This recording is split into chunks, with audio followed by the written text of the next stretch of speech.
The Nexus Imperial War College perched on the edge of civilized space like a monument to galactic hubris, its obsidian towers gleaming with the kind of architectural arrogance that screamed, "We're better than you and our buildings prove it." For 4 centuries, it had served as the galaxy's premier institution for military excellence, churning out officers who would go on to command fleets, conquer worlds, and generally make a mess of things with the confidence that only comes from an expensive education and an unshakable belief in one's own superiority. The college's admission criteria were, on paper, merit-based and species-neutral. In practice, they heavily favored what the admissions board delicately termed apex evolutionary specimens, species that had clawed, bit, stung, or otherwise murdered their way to the top of their respective food chains with such enthusiasm that the galaxy had collectively decided they deserved officer commissions. The Krillian Empire's razor-limbed mantis warriors. The Thraxian Dominion's armored beetle tanks. The Nexuary Syndicate's psychic spider people who could literally think their enemies to death. You know, the usual suspects in the galactic military's ongoing love affair with natural-born killers. Humans, naturally, barely qualified for consideration. They possessed the basic requirements, opposable thumbs, bipedal locomotion, and the abstract reasoning capabilities necessary to operate starship weaponry without accidentally vaporizing their own fleet. But they lacked the obvious evolutionary advantages that marked a species as command material. No natural armor, no venomous appendages, no telepathic death rays. They were, in the considered opinion of the galactic military establishment, the equivalent of bringing a strongly worded letter to a knife fight, which made the presence of Cadet Jackson Voss in advanced combat applications a source of considerable amusement for his classmates. The classroom itself was a testament to intimidation through interior design. Amphitheater seating arranged in concentric circles around a central combat demonstration pit, with holographic projectors capable of simulating any battlefield from the methane swamps of Nexus Prime to the crystalline death mazes of the Void Reaches. The furniture was designed to accommodate the galaxy's most impressive predatory physiques, reinforced perches for the Etherian sky hunters, heated platforms for the cold-blooded Zephyrian assassins, specialized mounting harnesses for species that defied conventional seating arrangements. It was diversity in action, provided your definition of diversity included different ways to kill people efficiently. Instructor Qel Thrix surveyed his students with the satisfaction of a master chef examining premium ingredients. A Valdoran whose species had evolved on a world where everything was poisonous including the air, he possessed the kind of casual lethality that made veteran soldiers nervous and the kind of academic credentials that made administrators swoon. His chitinous exoskeleton bore the ritual scarification marks of his clan's military academy, and his compound eyes could process tactical scenarios at speeds that made quantum computers jealous. 10 alien cadets occupied the prime seating positions, each representing the finest warrior bloodlines their respective species had to offer. And in the back corner, looking about as threatening as a mildly disappointed librarian, sat the human. Jackson Voss was, by galactic standards, spectacularly unremarkable. 6 feet of average human proportions, brown hair kept regulation short, gray eyes that seemed perpetually focused on middle distance, and the kind of stillness that suggested either deep meditation or complete boredom. No scales, no extra limbs, no bioluminescent threat displays. Just a human male who looked like he'd rather be literally anywhere else in the galaxy. The 10 alien cadets had made it their personal mission to remind him of his inadequacy at every opportunity. Cadet HFY Vex occupied the prime position in the front row, her Nexuary physiology a study in evolutionary artistry. 8 legs arranged in perfect symmetry around a sleek torso, with manipulator arms that could weave psychic death patterns while simultaneously operating complex machinery.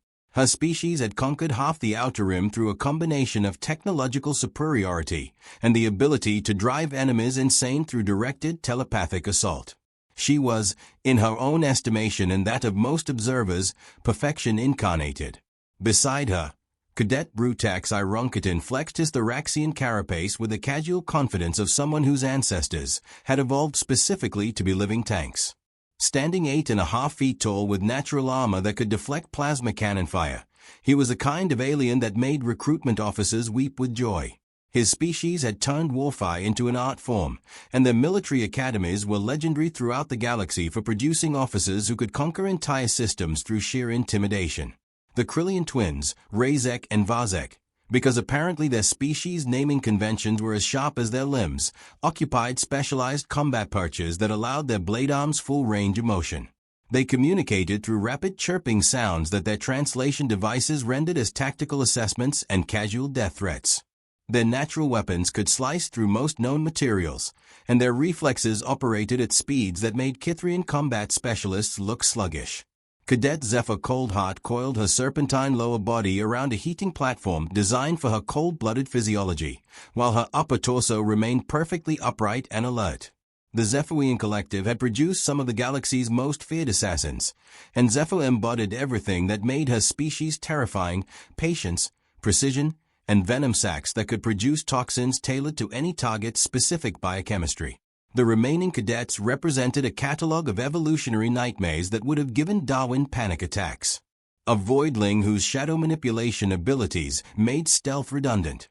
Twin Scorians whose crystalline bodies could refract energy weapons back at their attackers. A Wraithkin whose phasing abilities allowed passage through solid matter. A Plasmod who could literally become living energy. And a Drakari whose fire-breathing capabilities had earned his species the nickname Living Flamethrowers. Each one was, by any objective measure, a superior warrior specimen. Each one knew it. And each one took considerable pleasure in making sure the human never forgot his place in the natural order. Today, Instructor Thrix announced, his mandibles clicking with academic enthusiasm, we examine species-specific combat doctrines and their application in modern warfare. Specifically, how evolutionary advantages translate to tactical superiority on the contemporary battlefield. The holographic displays came alive, showing various species engaged in their signature combat styles. Nexuri weaving psychic death webs around entire enemy formations. Thoraxians advancing through heavy fire while their natural armor absorbed punishment that would vaporize lesser species. Krillians moving with liquid grace to dismember opponents before they could react.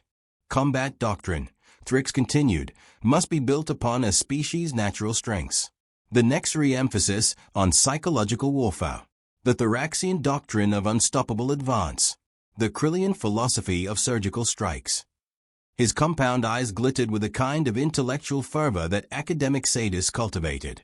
These approaches work because they leverage millions of years of evolutionary refinement. THYSSRA raised one of her manipulator arms, her psychic aura shimmering with barely contained superiority. Instructor Thrix, what about species that lack obvious evolutionary advantages? How do they develop effective combat doctrines when they are working from a position of biological disadvantage? The question wasn't asked out of curiosity. Everyone in the classroom knew which species she meant, and the barely suppressed amusement rippling through the assembled cadets made it clear that this was a setup for another round of human baiting. Thrix's mandibles clicked in what might have been approval. An astute observation, Cadet Vex. Species lacking natural combat advantages must compensate through alternative methodologies. Tool dependency, numerical superiority, environmental manipulation, technological augmentation. He gestured toward a holographic display showing human soldiers in full combat gear, essentially acknowledging biological inadequacy and attempting to correct it through external means. The laughter that followed was polite, academic, and absolutely vicious. Brutax's carapace plates shifted as he leaned forward. But doesn't that make such species fundamentally inferior warriors, Instructor? I mean, if your combat effectiveness depends entirely on equipment rather than inherent ability. A logical conclusion, Thrix replied.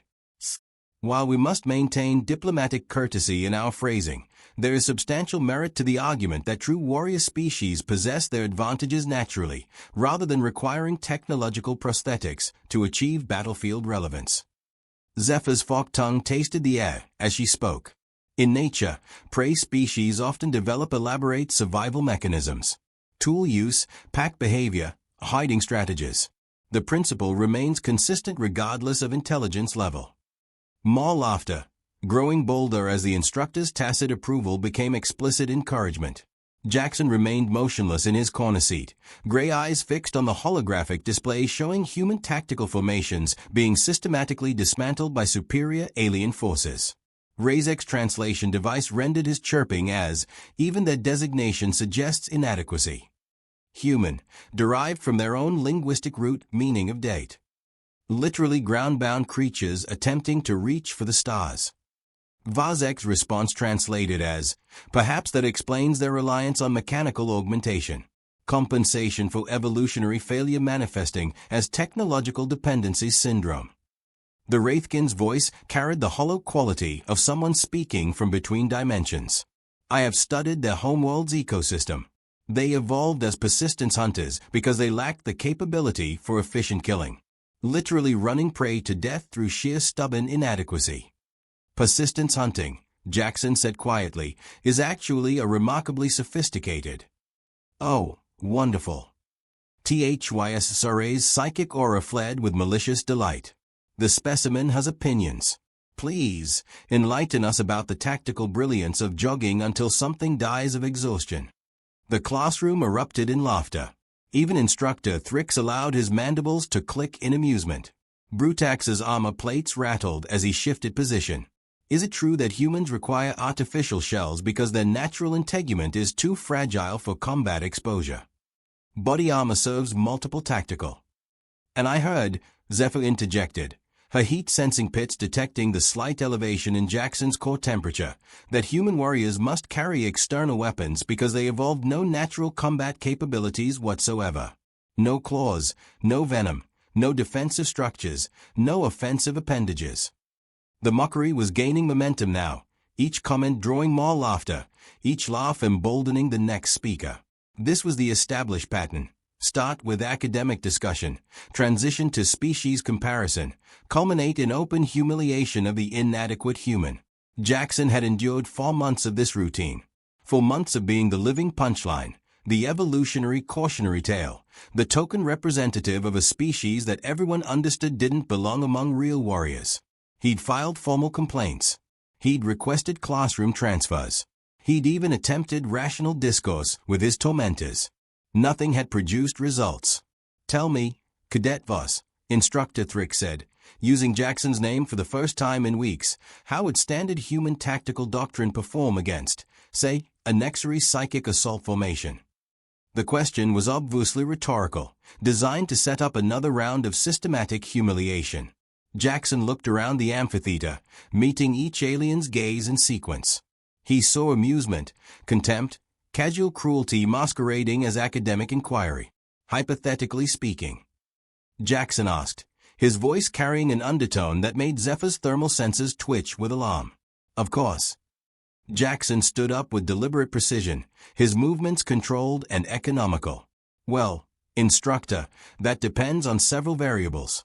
Rules of engagement, operational parameters, available assets, acceptable casualty thresholds. He began walking down toward the demonstration pit, his footsteps echoing in the suddenly quiet amphitheater. But if we're discussing pure combat effectiveness, human versus Nexus. He reached the center of the demonstration area and turned to face THYS, who was still arranged in her perch with casual arrogance. The Nexus would probably open with standard psychic warfare protocols. Attempt to overwhelm through directed mental assault, assuming their natural advantages guaranteed tactical superiority. His voice remained conversational, almost friendly. Classic apex predator behavior, rely on evolutionary gifts, avoid adaptation to unexpected variables. THYS Sore's manipulator arms wove patterns in the air as her amusement manifested as visible psychic energy. Probably human. Against my species' mental dominance, your probably becomes inevitably. 8 limbs coordinating psychic death weaves while simultaneously operating targeting systems, striking from cognitive angles you cannot comprehend. Jackson nodded thoughtfully. See, that's the fundamental issue with Nexus tactical doctrine. You assume cognitive superiority equals combat effectiveness. The temperature in the amphitheater seemed to drop several degrees. Psychic warfare is incredibly effective against species that fight fair, Jackson continued, his gray eyes never leaving the Nexus compound gaze. But humans didn't evolve to fight fair. We evolved on a world that spent millions of years trying to kill us in increasingly creative ways. We learned to fight dirty, fight smart, and fight to win. Because when you're facing creatures bigger, faster, stronger, and more naturally armed than yourself, playing by rules is just another term for extinction. Brutax's carapace plates shifted dismissively. Impressive rhetoric from someone whose species required tools to hunt their own planet's herbivores. Jackson turned to face the massive Thoraxian, and something in his expression made the Voidling's shadow manipulation abilities flutter nervously. You know what's interesting about persistence hunting, Brutax? The human's tone remained conversational, but there was something underneath it now, something that made the Drakkari's fire sacks contract involuntarily.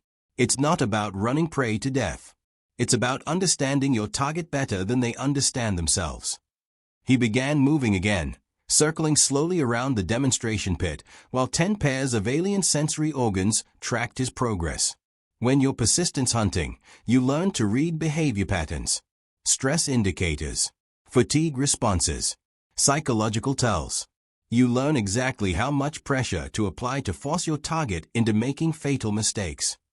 He paused, looking up at the tiered seating arrangement. And humans became extraordinarily proficient at reading other species. Instructor Thrix cleared his throat with a sound like grinding ceramics. Cadet Voss, please return to your assigned seating. This theoretical discussion has. But Instructor, Jackson said, maintaining eye contact with the aliens surrounding him, I thought we were examining how evolutionary advantages translate to battlefield superiority. I'm simply providing the human perspective on tactical doctrine. The Wraithkin's voice carried confusion along with its hollow quality. What perspective could there be? That weakness can overcome strength through deception. That adaptability defeats specialization every single time. The words hung in the air, like a challenge thrown down. Thys Suray's psychic aura fled with indignant superiority. Adaptability is what prey species tell themselves to rationalize being prey. And there it was. The line that should never have been crossed, delivered with the casual cruelty of someone who'd never faced genuine predation in her entire pampered existence. Jackson stopped moving. His shoulders relaxed, his breathing deepened, and when he looked up at the 10 alien cadets arranged in their positions of assumed superiority, his expression was perfectly, terrifyingly calm. You know, he said quietly, my grandfather commanded the Terran Defense Forces during the Colonial Uprising Wars. 43 major engagements, 7 planetary sieges, more skirmishes than the historians bothered to catalogue. You know what he used to say about superior enemies? Nobody answered. The amphitheater had gone completely silent except for the barely audible hum of the environmental systems. He used to say that every species thinks they're the apex predator until they encounter something that evolved specifically to kill apex predators. Zephyr's thermal pits detected the subtle temperature changes that preceded violence. Human, your threats are. She never completed the sentence. Jackson moved with a speed that shouldn't have been possible for a species lacking evolutionary advantages, covering the distance between them in 3 fluid strides. His hand closed around her throat just below the venom sacs, applying precisely the right pressure to cut off her air supply without triggering a reflexive bite response. Not threats, he said conversationally as Zephyr clawed frantically at his arm. Educational demonstration. The amphitheater exploded into chaos. Thys launched herself from her perch, 8 legs moving in perfect coordination, while her manipulator arms wove psychic death patterns. Jackson tilted his head slightly, tracking her approach with predatory calm, then simply sidestepped and drove his elbow into her primary neural cluster as she passed. Her psychic aura collapsed into static, and she hit the amphitheater wall with a wet impact that echoed throughout the chamber. Brutax charged with all the tactical sophistication of an armored avalanche, relying on his species' signature doctrine of overwhelming frontal assault. Jackson dropped Zephyr, who was turning an interesting shade of blue, and met the Thoraxian's charge at an angle that his armor hadn't been designed to deflect. A precise strike to the joint between carapace segments, and the massive alien went down like a falling building, his roar of pain and surprise reverberating through the demonstration pit. The Krillian twins moved to flank him, their blade arms extended in perfect coordination, using their species' legendary speed advantage. Jackson grabbed a piece of debris, part of Brutax's damaged perch, and hurled it at Razek's sensory organs while simultaneously dropping low to sweep Vazek's legs. Both aliens went down in a tangle of razor-sharp limbs and confused chirping. The Voidling phased partially into shadow space, attempting to attack from an immaterial angle. Jackson had fought incorporeal enemies before. Human special forces had developed countermeasures for phase-shifting opponents decades ago. He waited until the Voidling committed to material form for his strike, then caught him in the vulnerable transition moment. A quick nerve strike, and the Shadow Manipulator collapsed into full solidity. The Scorin twins tried their energy reflection tactics, positioning themselves to catch Jackson in a crossfire of redirected attacks. Jackson wasn't carrying energy weapons. He was carrying something far more dangerous, knowledge of Scorian physiology and the precise frequency needed to shatter their crystalline matrices. A handful of debris thrown at exactly the right resonance point, and both twins went down in a shower of fractured crystal. The Wraithkin phased through the floor, attempting to attack from below. Jackson stepped aside at the exact moment the alien emerged, grabbed his partially materialized arm, and used his own phasing momentum to slam him into the nearest wall. The Wraithkin's control over his density powers collapsed, and he solidified just in time to experience the full impact. The plasmod began converting to energy form, preparing to become a living weapon. Jackson had studied energy-based life forms extensively. His grandmother had served in the Stellar Phenomena Division, where humans had earned a reputation for finding ways to kill things that shouldn't technically be alive. A precisely applied electromagnetic pulse generator, standard issue in human military gear, disrupted the plasmod's coherence field. He reverted to base matter, and stayed that way. The Drakari reared back, fire sacs swelling as he prepared to incinerate everything within a 20-foot radius. Jackson was already moving, rolling under the flame jet and coming up inside the Drakari's minimum effective range. Dragons were impressive from a distance. Up close, they had the same vulnerable spots as any other organic creature. A quick strike to the flame control organ, and the Drakari's attack became a pathetic wheeze. The entire fight lasted less than 2 minutes.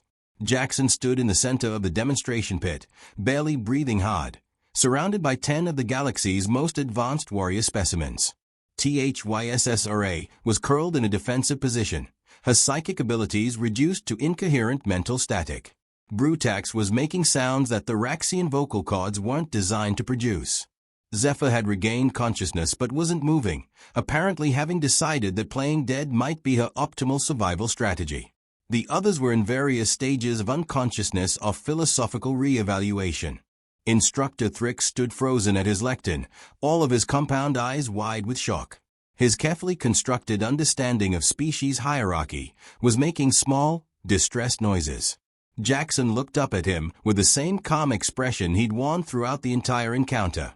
As I was explaining, Instructor, he said conversationally, human tactical doctrine emphasizes adaptability over specialization. We study every species we encounter, their advantages, their limitations, their behavioral patterns, their physiological vulnerabilities.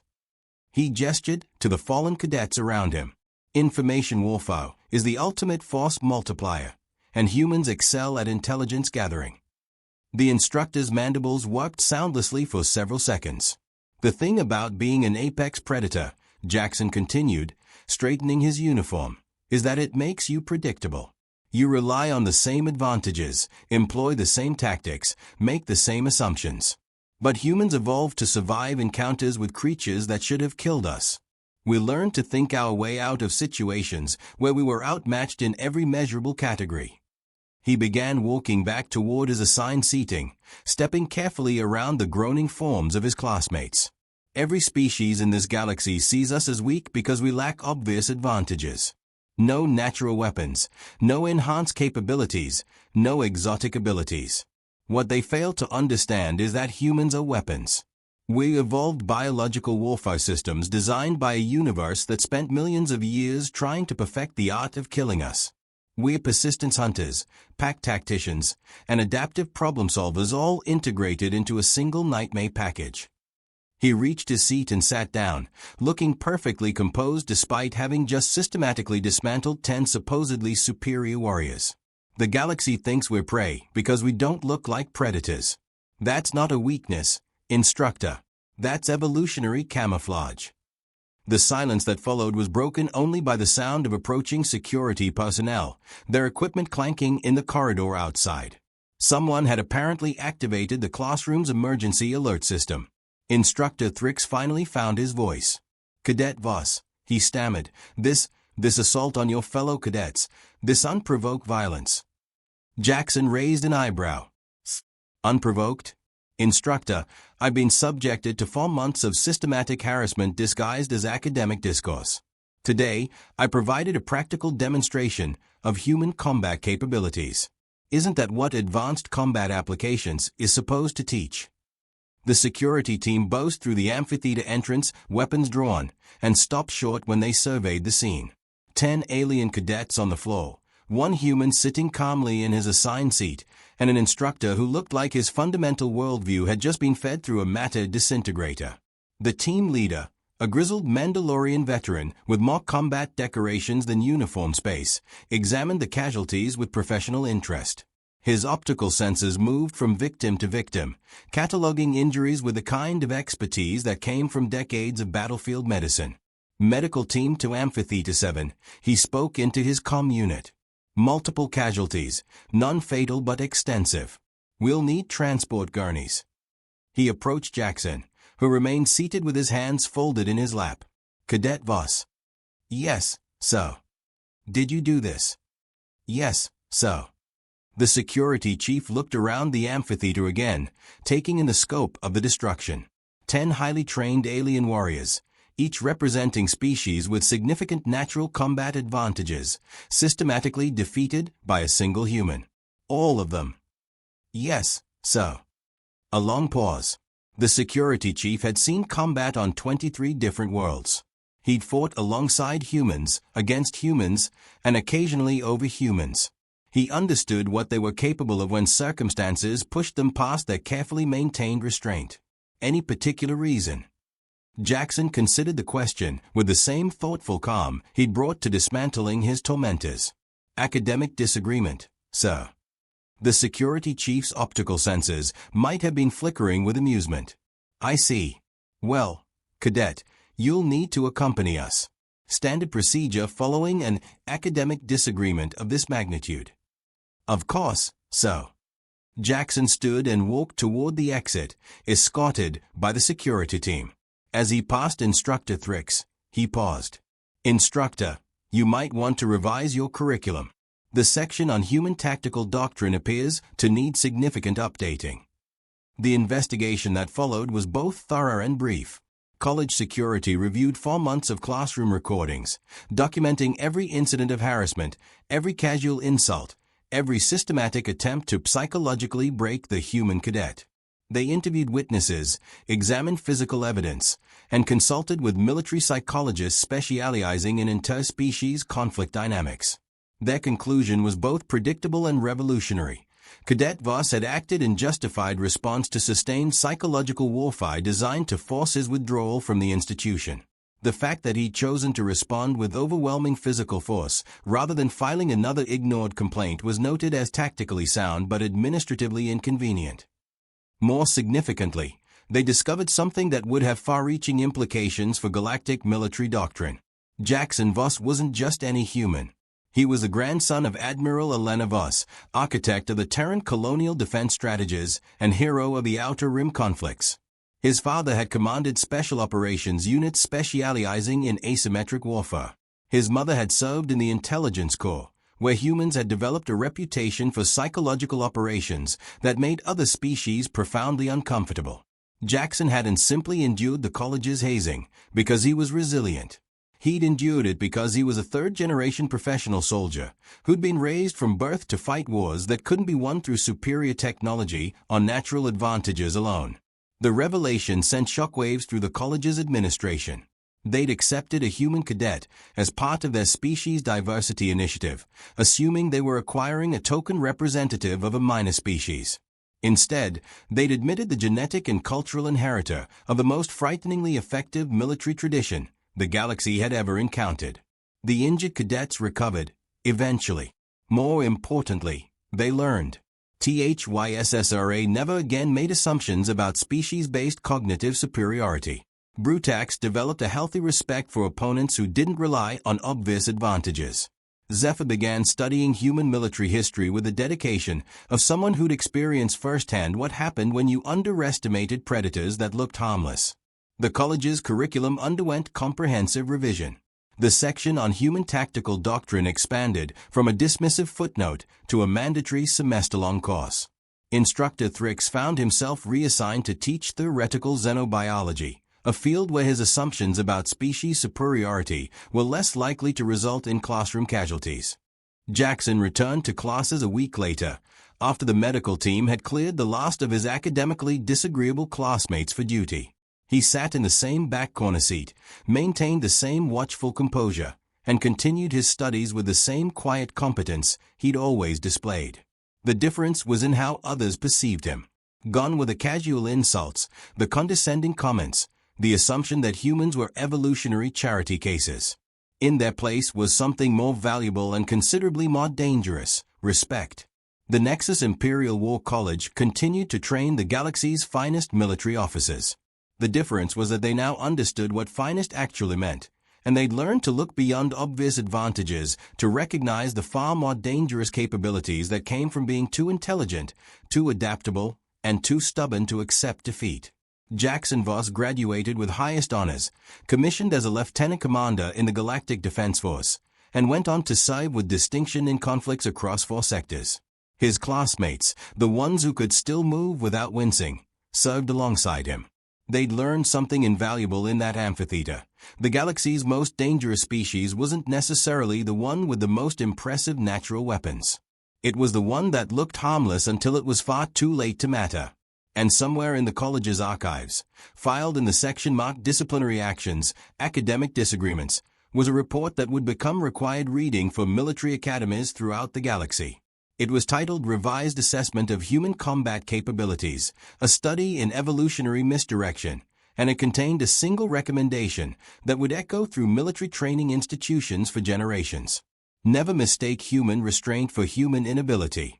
The galaxy had learned this lesson the hard way, one classroom at a time.